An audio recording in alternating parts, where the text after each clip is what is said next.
campaign, 1914 to 1991. Yes, this will be the replacement for my Bulgaria series, because that series went under because I do not know. Whenever World War I is declared, the game just crashes, and so I will just play something else that is involving 1914, the Great War, but with a bit of a twist. Now, this is in Darkest Tower, and it is a mod that is supposed to make the game go from 1914 to 1991 and be playable all that time. I'm not sure we will go all that far, but we will try to go as far as possible, as far as the game will work, essentially. And we're going to be playing as the United Kingdom. This is Darkest Tower, as I said, and so things are a little bit harder than Hearts of Iron 4. The AI is a little bit more confident in its production, and in general, there's less ways for it to screw up. Although, yes, there are, of course, problems with the AI in this game as well. It is generally better than Hearts of Iron 4, so we'll play a major. I will have a bit of a chance to do that. Now, the United Kingdom. I'm going to read all of this. You can skip ahead a couple of minutes if you do not care about all of this, but since it is a period of history that usually doesn't get covered all that much, it's quite nice to have the extra knowledge. So, at the turn of the century, all appeared well for the British Empire, covering 2/5 of the world's land surface, accounting for 1/4 of the world's population, placed by the most professional army in the world, and guarded by the mightiest fleet ever built. The British could be confident in ruling the empire on which the sun never set. But beneath the assurances of imperial grandeur lay insecurity about the future. Economically and industrially, the United States was outperforming the British. The great game in Central Asia with the Russians seemed unceasing, and the Germans had commenced an ominous fleet-building program to challenge the Royal Navy's dominance of the seas. Amidst such anxiety, the British asserted its status in the East by signing an alliance with Japan in 1902, before settling imperial differences with France in 1904 with the Entente Cordiale. 1906 saw Britain commission the mighty HMS Dreadnought, the world's first all-big gun battleship, a comprehensive response to Germany's naval challenge. The resulting Dreadnought race polarized Great Britain and Germany, and served to push Britain even further towards closer relations with France, and by 1908 to an entente with Russia as well, against Germany, of course. On the continent, diplomats averted crisis after crisis. Europe had nearly plunged into war 3 times, over Bosnia in 1908, Agadir in Morocco in 1911, and in the Balkans in 1912-1913, the Balkan Wars.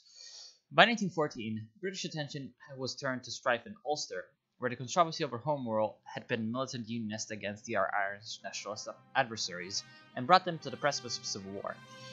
Recent British continental policy has assumed different characteristics of neutral mediation and awareness for the balance of power. Foreign Secretary Sir Edward Grey is eager to uphold the continuities of British policy as dictated by their interests. No state must become hegemonic on the continent, and channel ports must remain in friendly hands at all costs. So this is the introduction. Let's look at the options. This is all good, so we're going to keep it that way. And I'm going to see you when I'm in game, because it might take a while to load. So, we are in. War Awareness is just the difficulty. It's another way to say difficulty. Since this is Darkest Tower, and I haven't played this in quite a long time in a normal scenario, I'm just going to put it on normal. Hard would decrease a lot of things by 30%, some by 15%, etc. And easy would increase it by the same number. So I will just put it on normal. And now, we are the United Kingdom. We are social conservative and political alignment. Our head of state is George V, and our head of government is Herbert Henry Asquith, who is a backroom backstabber. Not exactly the best thing ever, as that decreases quite a lot of things in return for only a crew protection chance. But so far we can't really do anything about it, because we are indeed a quote-unquote democratic nation, and so I don't think we can change our head of government. Our economy will change after the first day passes by, when the cost of everything gets recalculated on the basis of our sliders. So I will keep that like that for now, and later on put something in that. I will, however, change towards Hawk Lobby with my political leanings, and I will also make sure that all the infantry divisions have a big line following, because we are producing right now 6 infantry divisions in parallel, and they were only 1 in serial. Now, serial is when you're producing 1 and then you have another one. That means that you're gonna be producing 1 and then the other. I want that because then it's going to keep the gearing bonus, aka a production bonus. The more you produce something, the quicker it is to build. So I want that going regardless. And all these infantry brigades or divisions are going to be produced eventually, not now. Speaking of technology, let's just set that up really quickly. Logistics is very important because it will increase our transport capacity modifier, which is up here. Although it doesn't appear like we're above it right now, it's going to be important soon, and especially the strategic redeployment efficiency is quite useful. We're going to put John French on that. Moving on to armor and artillery. Artillery 1914 is obviously very important, and the Royal Small Arms Factory is quite good at that. Naval, we don't really need anything naval for now. We are pretty much up to date on that stuff. And yeah, later it's going to be important for us to research. Of course, we are Britain, and so naval stuff is very, very important for our survival, but we have very good tech teams, so our research of naval technology is going to be very, very fast. Interceptor 1914 is quite important as well, allowing us to hopefully gain air superiority against Germany. In industrial technology, we have a couple of techs that are going to be useful in 1915, such as mass production and early mechanization, but for now, none of these are too important, except I think Great War Hospital System is going to be quite good, because of course we do not want to lose quite so much in terms of our manpower. We want to keep our men. Mass charge for our infantry, that is going to decrease our ground defense efficiency, aka when our units are defending, they're going to be 4% less effective overall, which is not that good, but it's going to increase their organization by 16%, allowing them to stay in the fight longer. And that's obviously very good. We have counter-attack doctrine.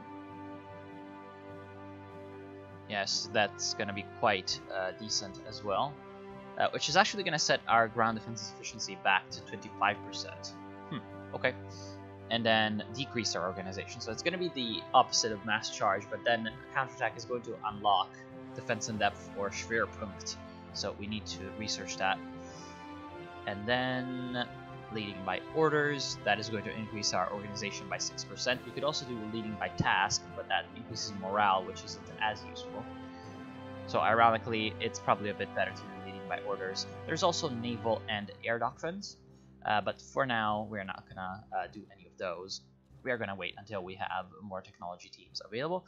Our intelligence level is at 12, which is very high. The maximum is 20. So that means it's gonna be fairly expensive to maintain at 2.77 money per day. But at the same time, it has the benefit of us having more influence over other countries with our intelligence. And then in the economy, yes, we've already talked about that. Diplomacy, nothing weird to do for now. There are free factions, of course, the Entente, the Triple Entente, the Central Powers, and the Comintern. The Comintern still doesn't have a leader yet. That's going to be the job of maybe Soviet Russia. And we'll see. There's going to be events coming up now. Frankenstein, Modfreds, etc. Forced historical outcomes. This is to make sure that in the interwar years, since the game is reliant on events, various different events to push the quote-unquote plot forward, aka history, it's important for some things to go historically so that some events actually have a reason to exist and to fire. I'm going to force the Russian Revolution. You can force everything, aka the historical end of World War I and the Russian Revolution. But the Russian Revolution is really the one that's big here on this list, because we are part of the Entente, and so the historical end of World War I should be too hard to achieve. Now, one of our ships has already been completed, and I am going to have to do something off screen, which is take all these fleets and sail them back to Britain to reorganize them, along with taking all this army and reorganizing it as well, so that we have a bit of an easier time actually managing all this stuff. I will do this off screen because it's very boring, and I will show you the results. So I'll see you when that is actually done. Okay, so the fleet reorganization is kind of complete. I have organized it into a few squadrons that are patrolling around in the North Sea. The date is already 1914, in case you haven't already noticed. So World War I is literally about to start. France Ferdinand is already dead, and yeah. Then I'm also going to be reorganizing my army now. The thing is, it's optimal to put units into groups of 2 or 4, and I'll explain why. Because generals, if we go ahead and look, their command skill, there's like several levels of general. There's Major General, which can command 2 divisions. There's Lieutenant General. We're going to need to go ahead and find them, 4 divisions, and then General, 6 divisions, and then there's also Field Marshals, which we don't have any right now. Oh well, we'll be looking at that later. And yes, so having groups of 2 is better because, of course, it is more efficient with our setup. Now, Offensive Doctrine. Am I trying to find as many good generals as possible? Now, all of you...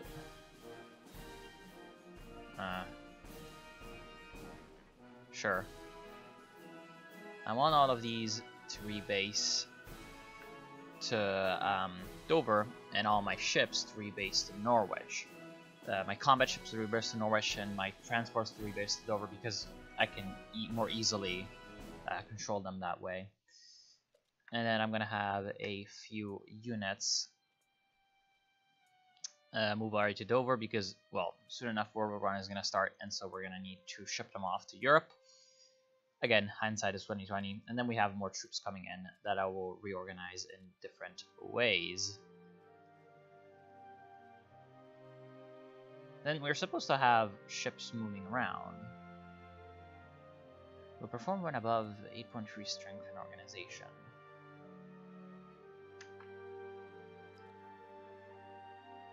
Yes, so the current mission is supposed to have already started, but it's not happening.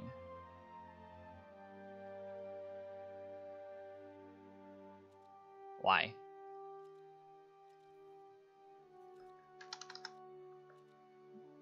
Why is it not happening? I do not know.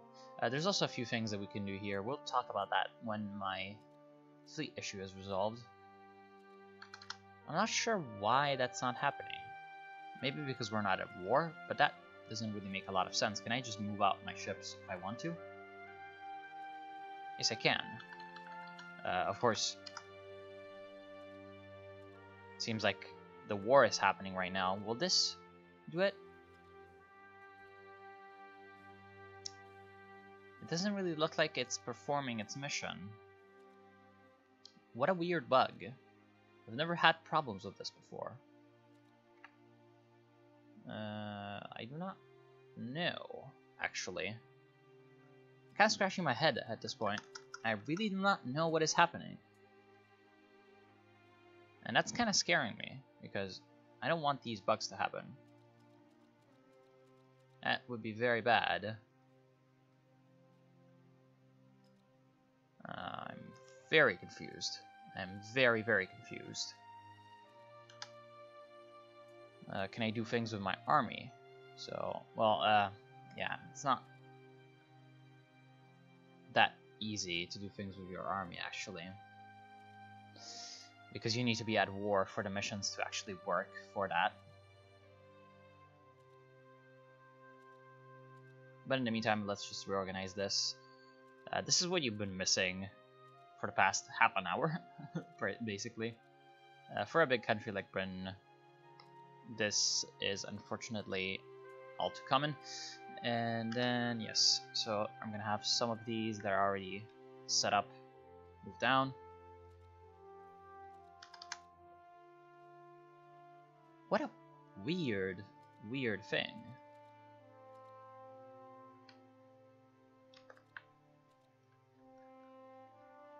Yes, you're okay. Would you work? If I told you to bomb my own shores, would you do it? Yes, you would. So, what is up with the other stuff? Why aren't you doing it? What? What is going on? In the meantime, the whole world is tearing itself apart, but I'm very confused by this, actually. The date is correct. Everything seems to be fine. What if I told you to do it only in the day? Are you bugged because of that? Well, there's the war. Requisition the Ottoman battleships. To maintain the superiority over the Argentine fleet, the Brazilian government had ordered a battleship from the British shipyard Armstrong in 1910. The ship, which should be named Rio de Janeiro, was launched in 1913. Due to economic reasons, Brazil decided to sell the semi-finished ship to the Ottoman Empire, etc., etc. Eventually, when the war broke out, the British confiscated it, and of course, the Ottomans weren't too happy. Now, we can either say a deal is a deal, and they will get the battleships, which isn't good because they're going to declare war on us. We can keep them and do not refund the Ottomans, which results in more loss of relationship than if we were to refund them. Of course, we're not going to refund them. We're just going to seize them. And that's going to give us a couple of ships somewhere. I think in Norwich. Yeah, Force P. For some reason, the HMS Erin is a King George V class considered. Pretty sure that's a bug. And then the HMS Agincourt is a Queen Elizabeth class, which makes a little bit more sense. What doesn't make any sense is why my ships aren't doing what they're supposed to be doing. But I guess I'm just going to have to do things manually and move them around. And then once a battle starts with Germany... Yes, everything just started. When a battle starts with Germany, I'm just going to have to move everything in manually, which is incredibly annoying. That's so weird. Why aren't you doing anything? Well, oh well. No time to think about this, I guess. Sneak, maybe scramble. No, this should be working. There's nothing wrong. I am so confused. I am so very confused. I just don't understand what is going on. But bear with me. Things will work out. I need to upgrade more. I need to upgrade my divisions, most likely. And then also my other forces are coming in. They're going to be reorganized. Now, we can declare war against Germany. Because they didn't respect Belgian neutrality, and so the Treaty of London from 1830 applies, and we can declare war against them. And then we get the event Mobilize, because we're at war. As you can see, we have 0 manpower right now because we're in peacetime. But we can enact a general mobilization and get ourselves tons of manpower because we're at war. It's going to be much, much cheaper than it would be normally. We only get 3% of dissent, so that's very, very good. And we are going to activate the Sacred Union. The Union Sacrée, French for Sacred Union, was a political truce in France which the left wing agreed during World War I not to oppose the government nor to call any strikes. In the name of patriotism, it was opposed by the French section of the Workers' International, SFIO, and its late former leader Jean-Georges Frege not to enter the bourgeois war. Late because he was just assassinated for opposing the war. Although an important part of the socialist movement joined the Union Sacrée, some trade unionists such as Pierre Manat opposed it. Similar events took place in Germany, England, and Russia. And of course, we're going to take that because co-opting the left is the best thing for us. And for now, the Ottoman Empire stayed neutral, but soon enough, they're probably going to decide that they want a piece of it, and of course, going to declare war on us. So actually, we do have some troops in Egypt. I'm going to move them to El Arish with strategic redeployment so that they are near that quicker. We also have troops in East Africa, so that is also a pretty important theater of the war. Not that important in Darkest Hour, of course, because it isn't exactly Europe, and Europe is the most important part. But we might as well take some of the German colonies that are scattered about. There's also a few colonies in Asia, but that is going to be the domain of Australia, our puppet, and Japan as well. We also have a few forces around Asia. We have a fleet here in Singapore, but it isn't anything too great. Interestingly enough, we have a V-class destroyer here. Probably a bug. I'm gonna put a admiral in charge there, and I'm gonna stand them by just in case I need reinforcements somewhere else. I can call upon them. And I would really like to have... Whoa, you're doing it! Yes! Yes! It somehow works. So apparently it was the peacetime that was making it not working. I'm also gonna use my submarines to do some convoy raiding in the North Sea, so that they are able to shoot down some of the German convoys. Now, these free fleets that are lined up on the coast of Germany I'm actually going to keep them there, and then I am going to have some more ships help them out with actual missions. Now, the thing is that these ships that are standing by are going to provide a bit of a picket, I guess you could call it. So if the German fleet sails out, we are going to have an early warning system, as it may, and then we can redirect all the other reserves around to help fight that. Also, I am going to put them into shore bombardment of various different German areas so that we can get the option to attack enemy convoys. They're not just going to sit there, they're also going to attack enemy convoys while they're at it, which is, of course, pretty good. I don't think we can shore bombardment these neutral countries. Of course, now that we are allied to many different nations, we are going to be engaging in diplomacy with them. Now, right now on the Russian border, there isn't anything from Germany. Soon enough, that will change. So far, though, our efforts are going to be focused on helping out Belgium and France. So, the troops that are right now able to go are going to go. I'm going to merge these two so that they're big enough to transport the Aldershot command. Is there a better general that we have for this command? No, we don't. We are kind of lacking in terms of land leaders. What we have in terms of admirals, we have some really good admirals. We are lacking in land, which is sad, because that is going to lead initially to a disadvantage against Germany. Initially. Our fleet in Cape Passero. Cape Passero. Oh, that's indeed in the south of the Mediterranean with the Austro-Hungarian fleet. We've taken a few losses, actually. But nothing too major. We're going to detach the damaged ships and sail them back to Malta. I mean, Indomitable, that's strong enough. Sail them back to Malta to get themselves resupplied. We also have a secondary force here. I guess we can merge them up. Although the problem with that is that, okay, so I really don't want this to happen. What I want to happen is that it pauses the game whenever a naval battle happens, because these affairs can be very quick, and I don't want a big naval engagement to happen and the game to go at full speed and me to not miss it and lose a big portion of my fleet. That would not be savory. Yep, like that. And okay, so that's our first big naval engagement in Heligoland Bay.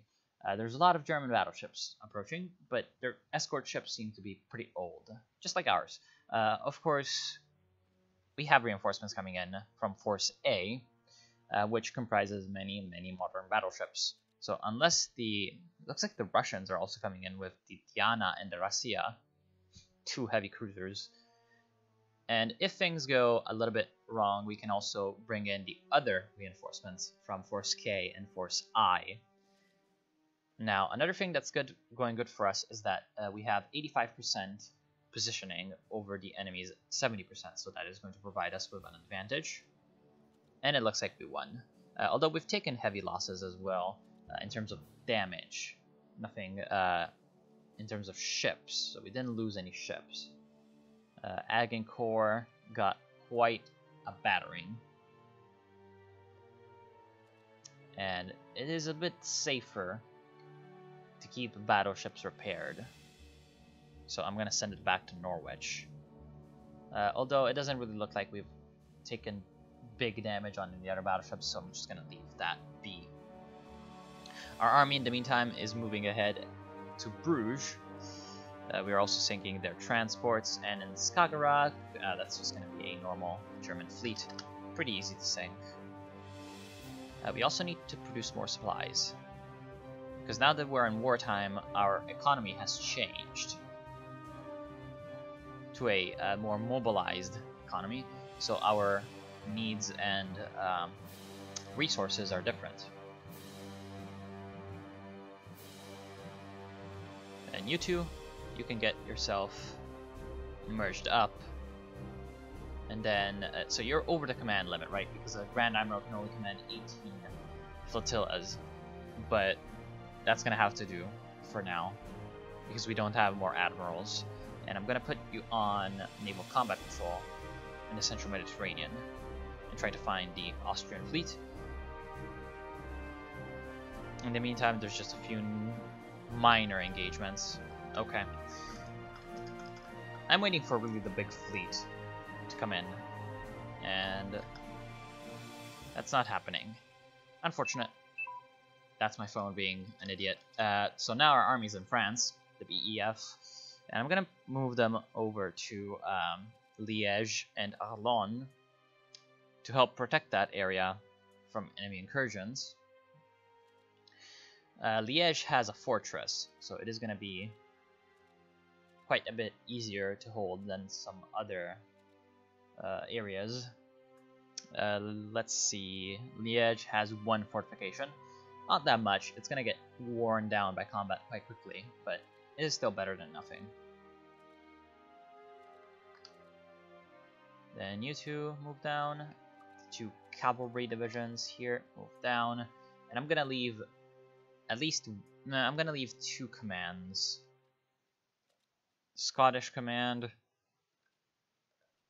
and also the Northern command in Britain, just in case anything happens. Defending the beaches. They really like to send their ships in one by one now, do they? Australia being a bit of an idiot, as they are wont to do. Okay, this is a little bit better. This is kind of what I want to see. You move into there. I don't think I'm going to need to move anything else to help with this, but yeah, okay. Let's see. Oh, we're actually winning regardless. And Tyrrhenian Sea, looks like we won against the Austrian fleet, although this time the Indomitable really has to go back to Malta to get repaired. And the reinforcements will approach in a little while, and I need to retreat because I'm actually losing quite hard.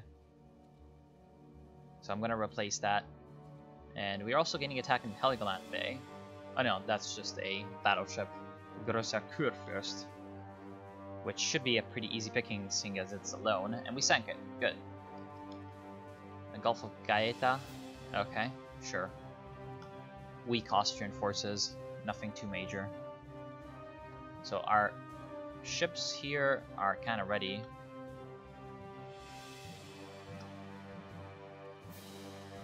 You're going to go back to your naval combat patrol.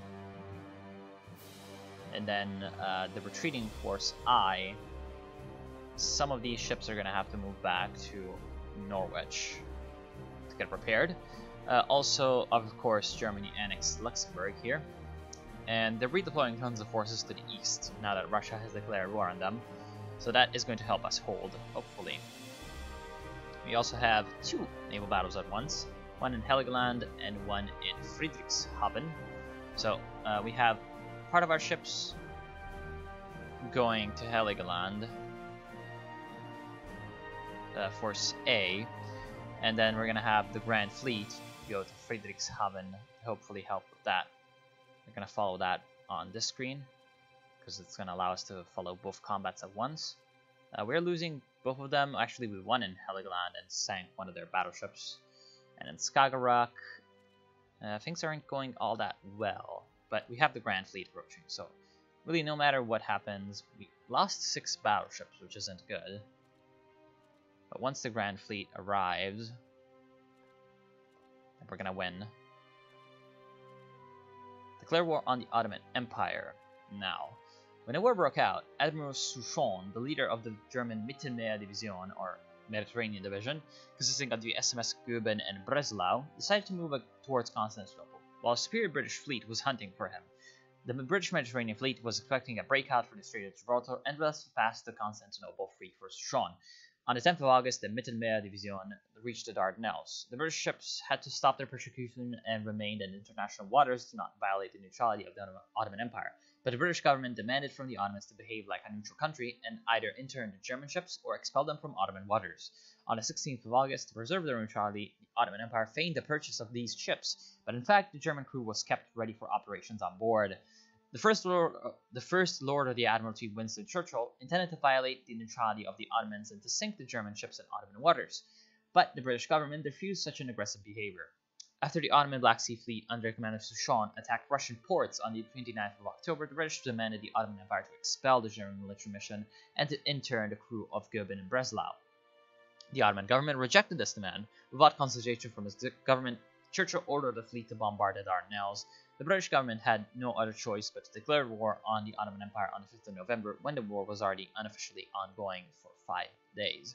So we can either declare war at once, which is going to give us dissent, which we do not want, or we could say there is nothing we can do, which is going to give us isolationism, which we do not want, but we're going to have to accept. Isolationism means that whenever we declare war, we're going to need people to have more belligerence. For example, if granted military access to us,